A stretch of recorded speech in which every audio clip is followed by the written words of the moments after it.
It is the year 1520, and you stand in a field in northern France, watching two of the most powerful men in Europe walk towards each other.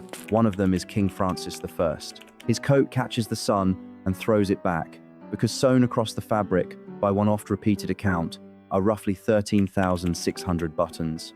Not one of them is there to fasten anything. So, why would a king turn himself into a walking fortune of buttons? And why, in that very same century, could the wrong button see an ordinary person fined or their home searched by inspectors? Today, you will discover how the button became sacred, who tried to outlaw it, and why a war was fought over a fastener. Welcome to Reason Found. We are tracing the forbidden history of the button and the reasons hiding in plain sight. Start with a fact that sounds wrong. For most of human history, the button held nothing closed. The oldest buttons we have found were carved from curved seashell in the Indus Valley around 5,000 years ago, and they fastened nothing at all. Craftsmen sewed them onto cloth as decoration, the way you might stitch on a bead or a jewel. They glittered, they did not work. What turned the button into something useful was not the button at all. It was a small, unglamorous invention that spread across Europe in the 13th century, the buttonhole. Once a tailor could cut a reinforced slit and pass a button through it, clothing changed shape entirely. Garments could now be cut close to the body and held there, tracing the line of an arm or a chest with a row of tiny fastenings. France saw the opportunity first. By 1250, Paris had organized its earliest button makers into a guild, and within a single century, the trade had woven itself into the European economy. Skilled hands worked buttons in metal, in ivory, in polished horn and bone, and France crowned itself the button capital of the continent. Here is the quiet turn that changed everything. The moment a button became useful, it also became valuable. The moment it became valuable, the people who could afford the finest ones began to wear them as proof of money, proof of rank, proof that they stood above the man across the street. A small disc of bronze or gold stopped fastening a coat and started making a statement. But what the button makers of Paris did not yet realize was that their little invention was about to become a matter for the law. To understand what happened next, it helps to meet the man who mapped it. Alan Hunt, a professor of law and sociology at Carleton University in Ottawa, spent years on a question most of us never think to ask.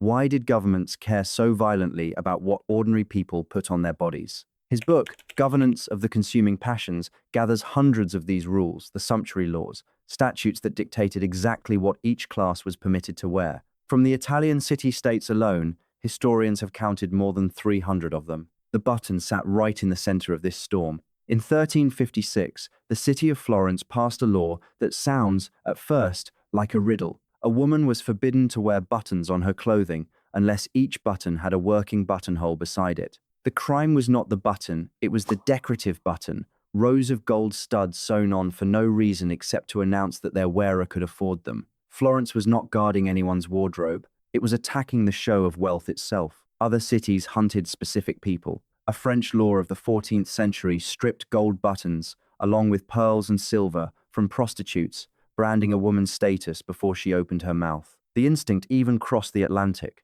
In 1651, the Massachusetts Bay Colony ruled that anyone whose estate fell below £200 could not wear gold or silver buttons at all, on pain of a fine. Magistrates and former gentry, of course, stayed quietly exempt. So the button was never simply something that held a coat shut. It had become a badge of rank, and the state stood ready to police it. Kings drowned themselves in buttons while the law counted the buttons on everyone else. Preachers piled on too, condemning the button-fronted gowns of fashionable women as the devil's snare. But the strangest part of the button story is not that any of this happened nearly 700 years ago.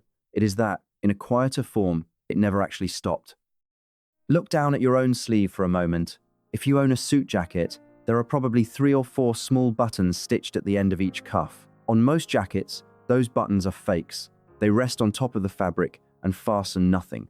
Exactly the kind of decorative button Florence tried to outlaw in 1356. On an expensive tailored jacket, those same cuff buttons actually work. They pass through real, hand-cut buttonholes, and you can undo them. Tailors call them working cuffs, or surgeon's cuffs, and they exist for a single reason: to signal, to anyone who knows where to look, that this jacket cost a great deal of money. The exact distinction the Florentine authorities drew nearly 7 centuries ago, a real buttonhole against a fake one, still separates an expensive garment from a cheap one today. The deeper pattern has gone nowhere either. Sumptuary law tried to make wealth legible, to let you read a stranger's place in the world from across a square. We no longer write it into statute, but we kept the habit. The red sole of a particular shoe, the small stitched logo on a chest, the badge on the bonnet of a car, these are the buttons of the modern world, signals built to be recognized by the right people. The button was simply the original luxury logo, a tiny object whose real job was to be seen. It is worth pausing on this for a moment. The medieval world did not regulate buttons because the people in it were foolish. They did it because, in a society without bank statements or printed job titles, what you wore was the clearest evidence anyone had of your rank. Which is exactly why, when someone finally found a way to fake that information cheaply, the people who profited from the old system went to war over it.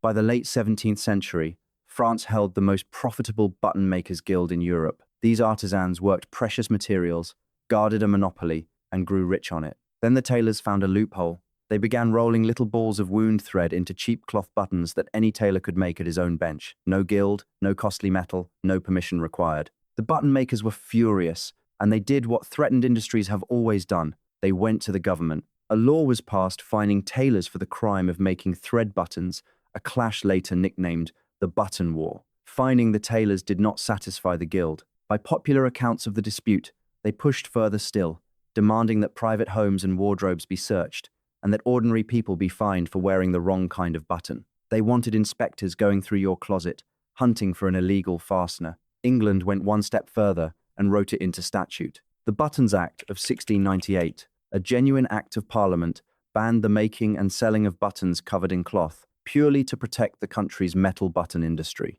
Cloth buttons turned into contraband overnight. Tailors who used them, and at times the people who wore them, could be prosecuted for the buttons on their own coats. Stop and take that in. There was a time, in living European memory, when the fastener on your jacket could put you on the wrong side of the law, not for what it held closed, but for what it happened to be made of.